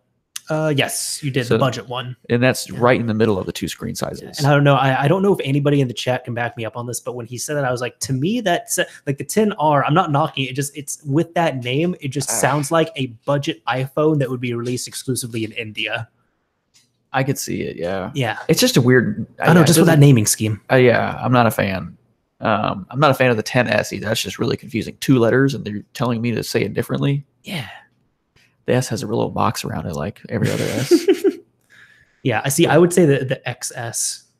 Yeah, the excessive purchase. I guess that. Hey, you're the one who said that. Yeah. Yeah. I thought it was kind of no funny. SX, but as soon as they announced it, they were like the XS Max, and I was like, did they just say tennis match? Yeah, I don't know. Many people have asked me like my thoughts on the Apple events, and I'm like, I've never watched an Apple event. I don't have any thoughts on them. They're decent. I mean, it was an enjoyable one for the most part. The new watch looked really good too. The new watch actually kind of impressed me more as far as upgrades goes compared to the iPhone. Yeah. Oh man, I'm just saying there's a lot of hate for iOS in here. Everyone is just like, no, you need to keep Android. Nice. Oh, I will. I love my Pixel 2 XL still, but my daily driver is going to be the iPhone. I actually play Pokemon Go a lot, and I have 2 phones with that all the time. That's actually why I have the iPhone. And do you 6. pay for service on both of them? Nope, I just hotspot. Oh, okay. Yep. Gotcha. So I actually will be having my Android phone, so I'll keep it around, and I can use it to load payloads or play around with it, which is actually going to be nice because now I'll be able to use custom firmwares and play around with them a little more without having to worry about my main phone. Yeah, because you said that you stopped doing that on your main device. Yeah, and a lot of that is just because I didn't want to mess around with either factory resetting a lot, because I used to be a total crack flasher. So I wanted something more stable, and I just didn't want to risk it. I was just like, I don't have time for that. But, I could try other things out. Maybe I could tweak my kernel. Maybe I could even start compiling some more stuff again. For sure. So yeah, I think it's going to be fun. Even my favorite kernel developer, even some of my other favorite Android developers, but my favorite kernel developer, Francisco Franco, followed him for a long time. He's Franco just kernel. And he's just like, no, I've always used an iPhone. Interesting.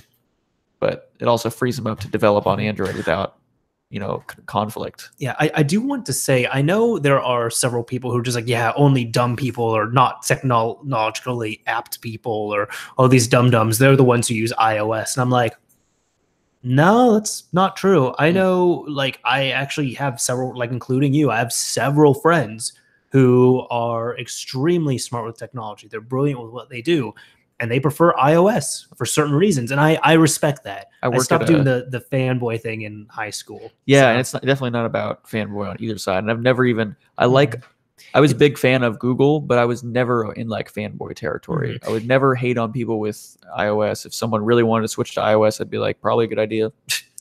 I liked Android for specific reasons. And I'm not utilizing those things as much anymore, like custom ROMs and and side loading applications. And I use a custom ROM on my phone. I have a OnePlus 3T, and the custom ROM has been amazing. I love Lineage OS. And I work at a software development company, and hands down, most of the developers, almost all of them have iPhones. Yeah. The iPhone to Android weight there is massive.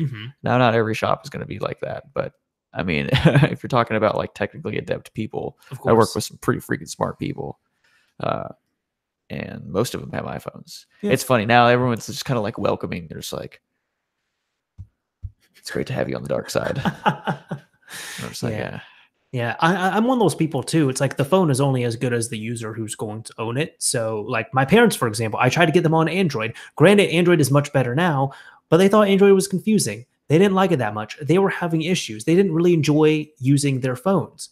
So they went on to iOS and they understood it. And they didn't have to ask me questions all the time. And for them, it's like, okay, do I give you the phone that is better that you can't use, or the phone that, if we compare them spec for spec, is probably not going to be as good, but you can actually use it and function with it and do some advanced stuff here and there. And you're not going to ask me. Yeah. So that's why I don't know. There's been kind of a misconception because I've, been Android on my channel all this time, even though I rarely do Android content, but some people thought I hate iOS or I'm against it. I'm like, no, I'm looking at it right now. I have an iPhone across the room. It's my secondary phone. I'm not crazy about it, really. It's just to have, but no, like I don't hate iOS. I don't hate Apple. It's just my preference is elsewhere.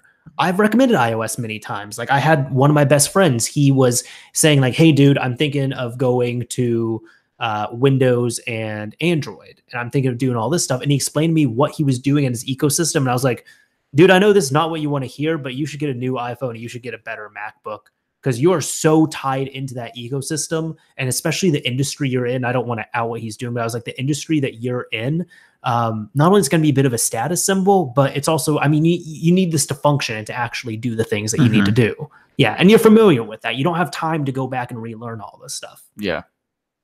Well, that's the thing too. We talked about this as well. Money is often brought up a lot with Android versus iOS stuff. And I totally think, I would say, if you're looking for like a $300 device, go get a budget Android phone that's newer as opposed to an older iPhone. Like, I mean, if you can sacrifice the ecosystem switch or whatever, like there's no reason to go get some way, way crappier iPhone.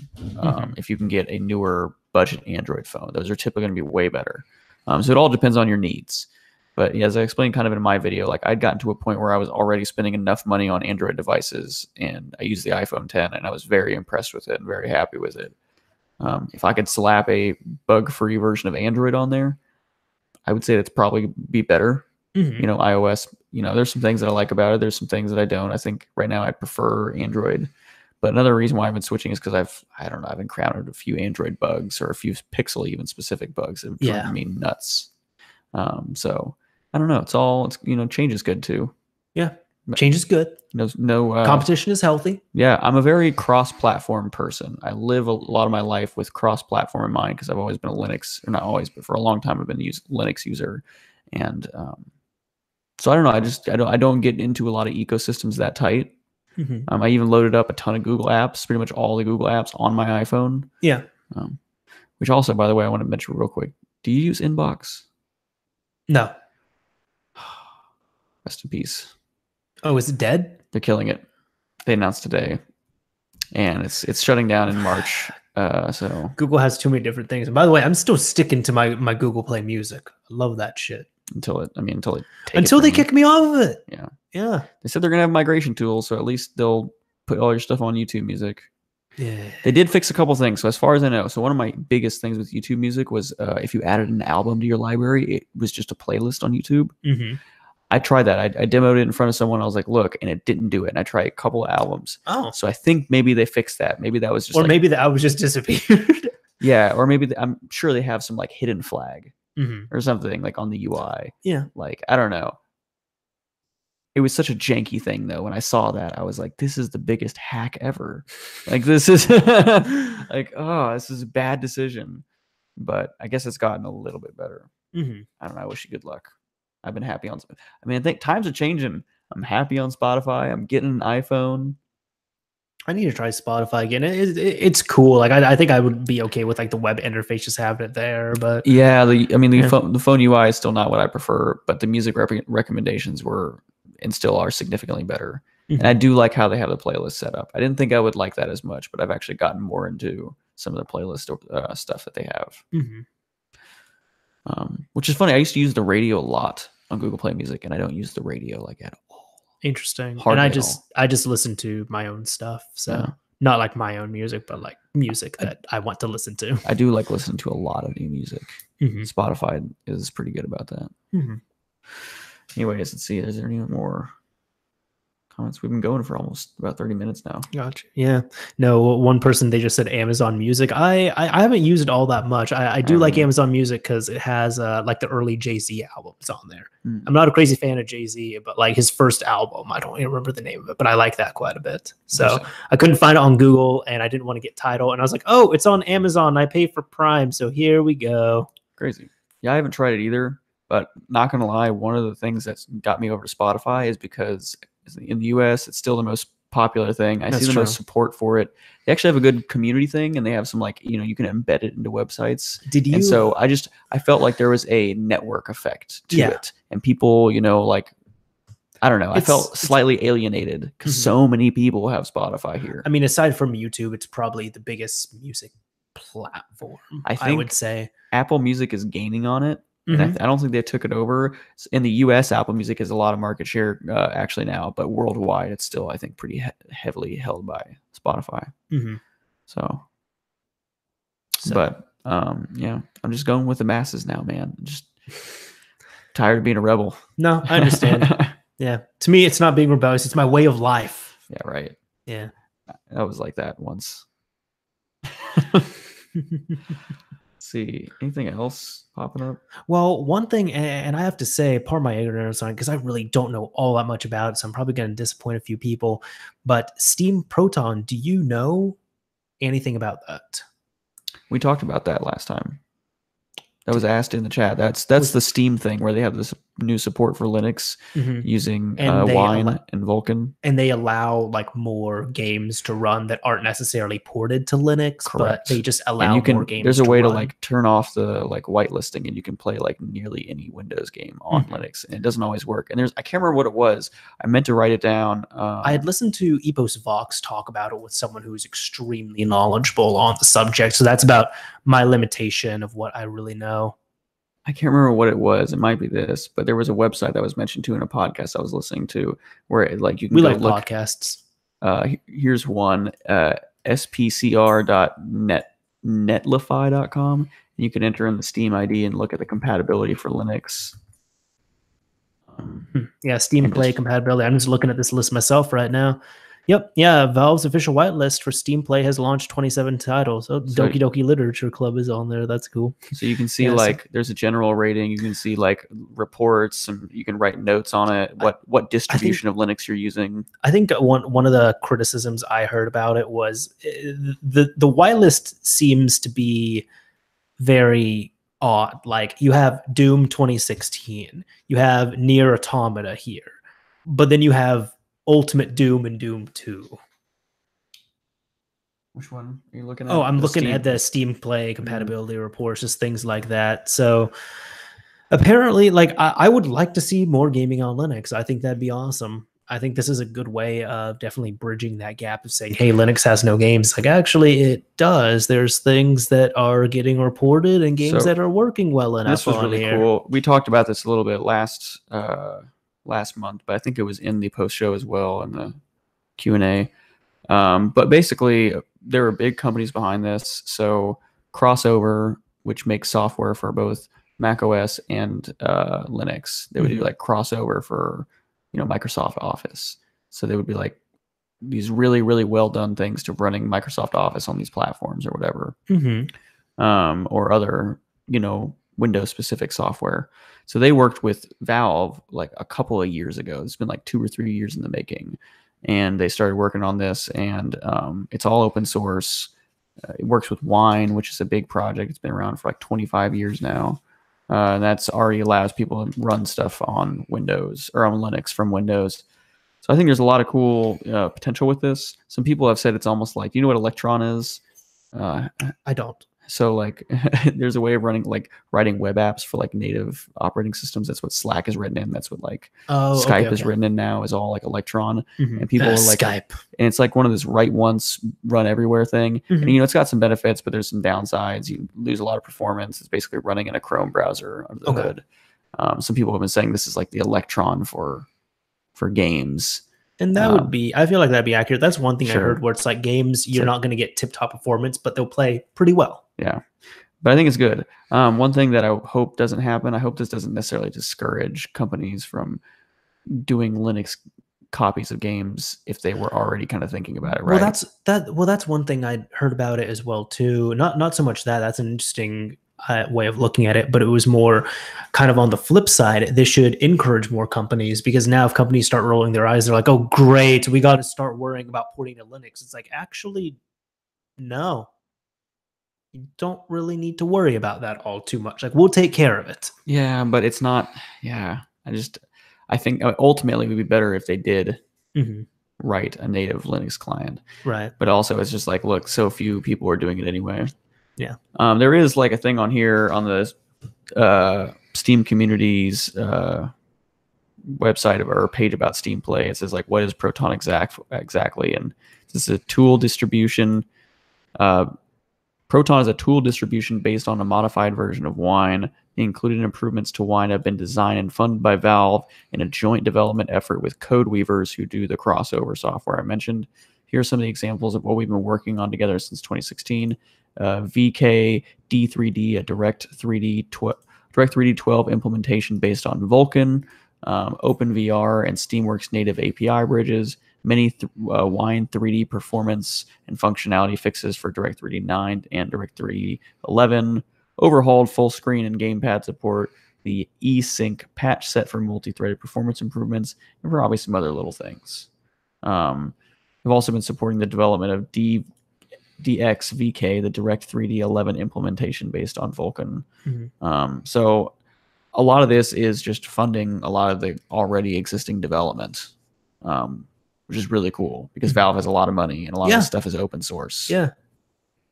They got a lot of money. Which is also good because it should get pushed upstream if it hasn't already. Absolutely. The patches and improvements they're making to Wine should get like into mainline Wine.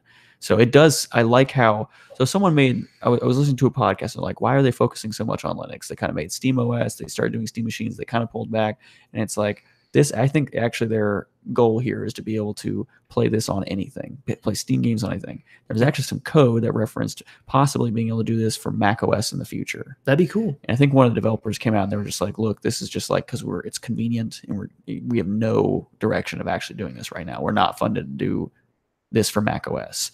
But if it did, it's like, look, play our Steam games anywhere.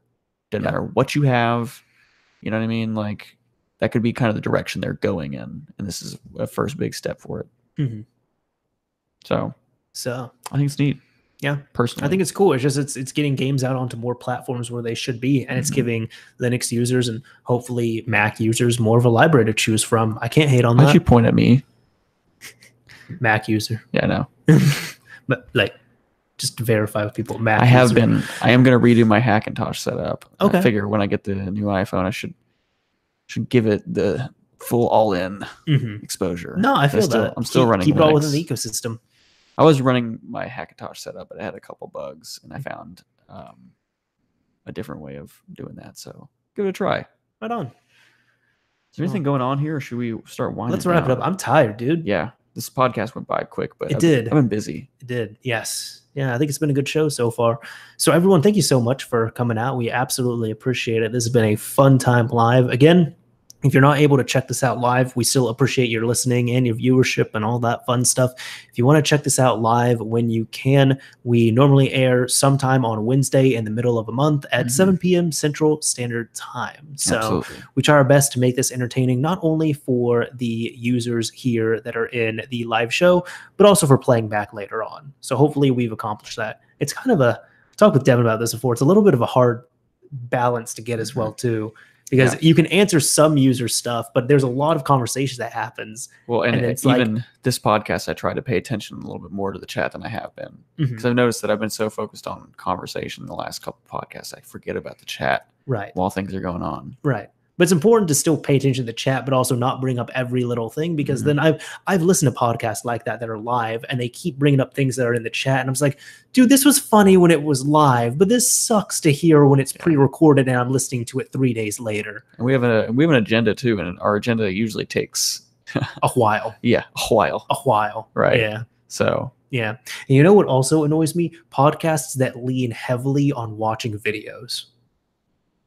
What do you mean? Like it will be like their reactions to videos and That's stuff. weird. So it could be like a 2-hour podcast, and like 30 or 40 minutes of them is like interspersed with them watching videos. And guys, I listen to podcasts. I don't watch them. I listen to podcasts. So if it's a 2-hour episode and 40 or 45 minutes of it is videos, I'm just sitting there steaming, and I'm like, I'm pissed.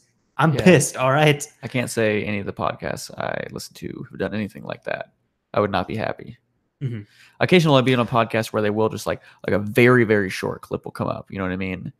And then they'll have to be like, oh, for the people at home, we have to describe this. And I'm like, oh, yeah, okay. Painkiller already is guilty of that. H3 podcast isn't as bad, but sometimes they're kind of bad about that. So I've never listened to that or watched it, but I enjoy it. Yeah. I enjoy it. I know you're a fan. I listen to it, but there is also even the clips I've seen, there is honestly a dynamic that you miss of not watching it. I believe it. Just like, like facial reactions and things like that. So, yeah. Cool. All right. Anyways, now that we went on another side tangent. Absolutely. Yeah. Anyways, Devin, where can people find you online, and the podcast as well too? Where can people check that out? Yeah, so mainly you can find me on Twitter, Paranoid Coder. I also have a YouTube channel, Paranoid Coder. You can find our podcast on your channel, as well as pretty much any podcast medium you can think of. Apple Podcasts, Google Play Music Podcasts. Are you on Spotify? No, I think I need to actually apply to Spotify. Yeah, I think Spotify. Correct me if I'm wrong, but I think they just do the bigger podcasts. I'm not sure. I've never done. I think they probably do bigger podcasts because they monetize the content that's on there. But you are on Pocket Casts, which is my preferred podcasting solution. Yes. So, whatever. Keep Spotify for music. I don't care. Yeah. Anyways, what about you, Mr. Mario? Well, you can find me, of course, on YouTube, Twitter, Instagram, all that fun stuff, Mr. Mario 2011. Of course, this podcast, you can find the video version of it on here, like we talked about on my main YouTube channel. If you have made it to the end, let us know by using, I don't know, what's a keyword that we can use? Oh, gosh, I don't know. Yeah, let me know of what you think of. What is the XS? What are your thoughts on the XS? The tennis match. Or you use SX somewhere, and we would know in the comments that you made it to the end. Tell us the iPhone tennis match. That's something that I keep meaning to do. Like I do it on Mario's Minute, my other podcast that I have on all favorite podcast platforms. But that's you get what people who comment every time. We're like, if I do it, yeah. Like sometimes they'll just say like the keyword that I use, or just type it in the comment, and I'm like, you made it to the end. Appreciate it. Nice. Yeah. Nice. That's pretty cool without being too blunt about it. Exactly. Yep. I got to the end. I got to the end. Cool. Oh, man. Well, sounds good, man. I think it does sound good. Anyways, this is Mr. Mario signing off. Thank you all for watching and listening, everyone. And until next month. See ya.